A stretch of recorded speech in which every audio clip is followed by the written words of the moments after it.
All right, folks, here she is, my Suzuki GSX-R 600. It's probably hard to see in this light, but she is a looker. Let's take it for a spin.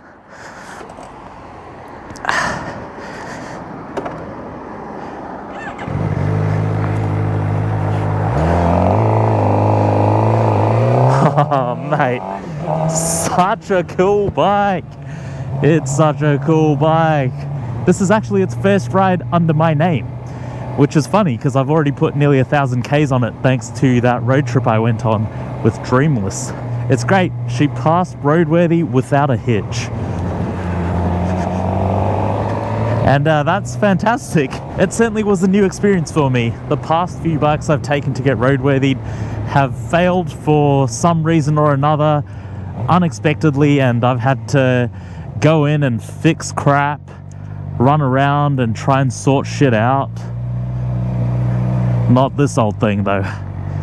She did beautifully.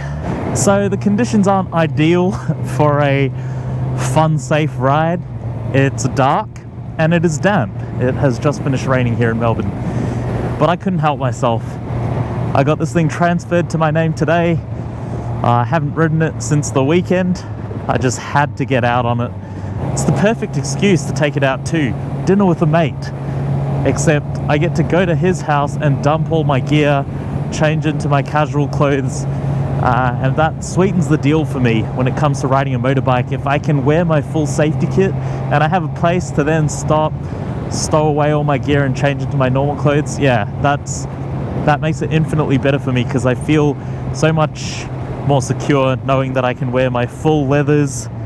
Oh, police up ahead. Is that a camera? Right there. That was right. It was still there.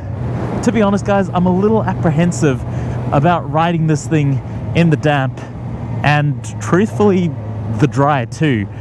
Oh, those white lines scare the shit out of me, man.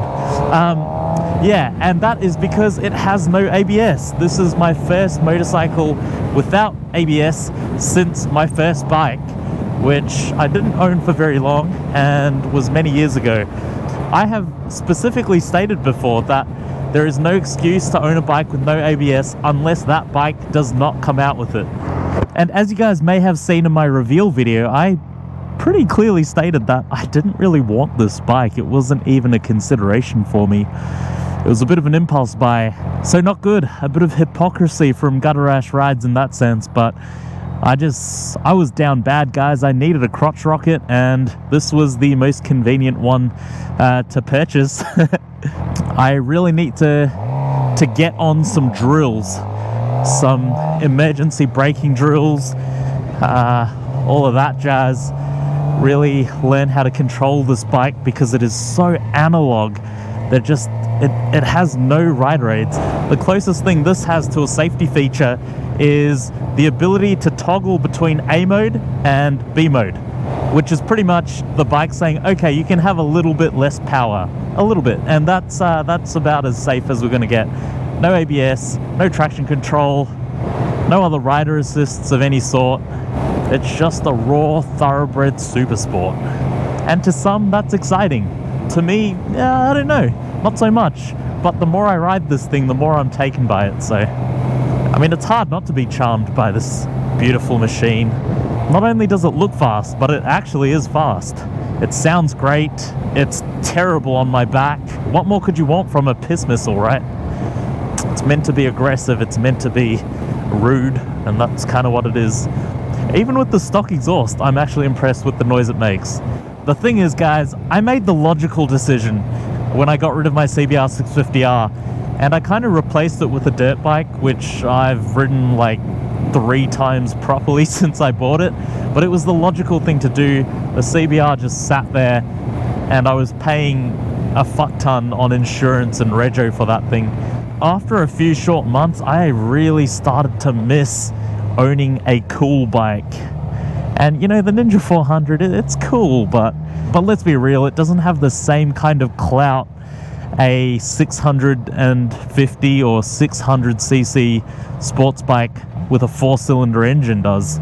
The sale of the CBR 650R left a gaping void in my heart, and that void only got bigger and bigger. It wasn't too bad when I first sold it because I was still on my restricted license, but I was like well off my restricted by the time I bought this. And with each day that passed that I was on my full license and did not have a crotch rocket to my name, I was getting agitated. And that's why I snapped and bought this. And let me tell you guys, it's bloody magnificent. It feels so cool to own a bike like this again. And let's be real, it's let's be real, it's even cooler than the CBR 650R, because this is a proper super sport machine. The CBR 650R, it's about as close as you can get. You know, it's got clip-ons, it's fully faired, it's a 650, meaning it's at the top of the learner class.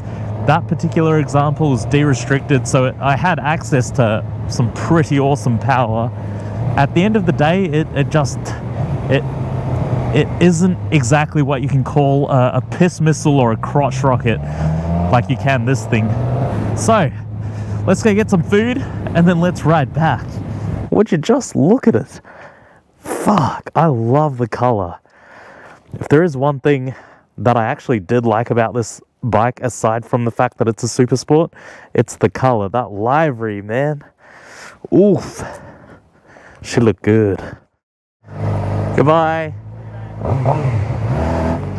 Alright guys, home time. How exciting is it when you get to ride a bike like this? Amazing.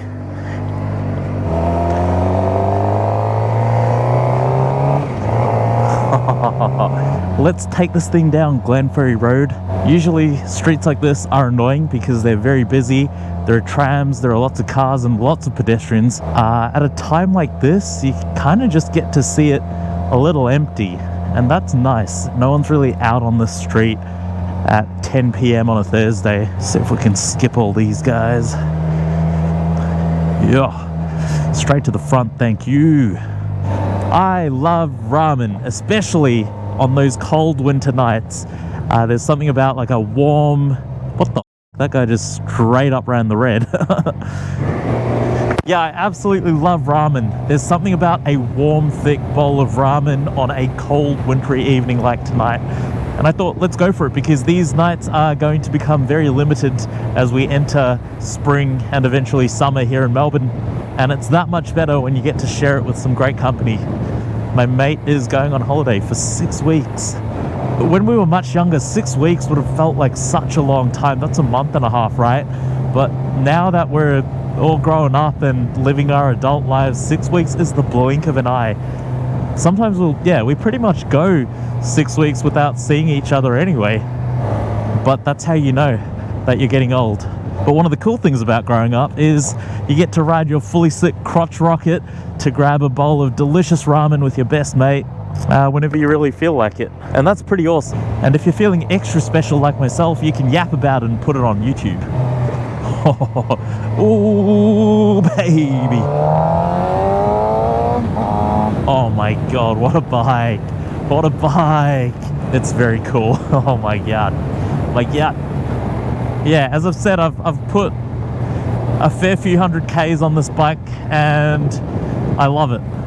So far, I am loving it. I had a feeling I would, but I came into this with an open mind. I wasn't going to set any expectations for the bike. I was just going to experience it as it happened, and I can truly say that I'm loving it. Yeah, what a privilege, you know, to be able to ride machines like this. It's not lost upon me how lucky I am to be able to do this. And I hope anyone out there who gets to experience this also realizes just how lucky they are. I'm going to get to the speed limit in gear 1 just for you guys. Let's hope there are no cops around.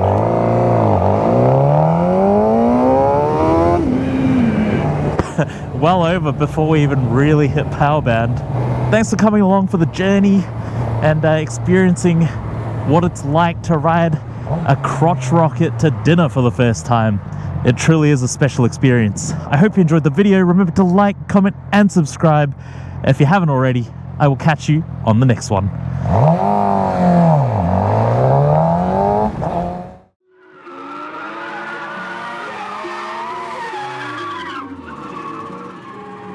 You say you've got them guns, but I've never seen you bang. You say you've got them drugs, but I've never seen you slang.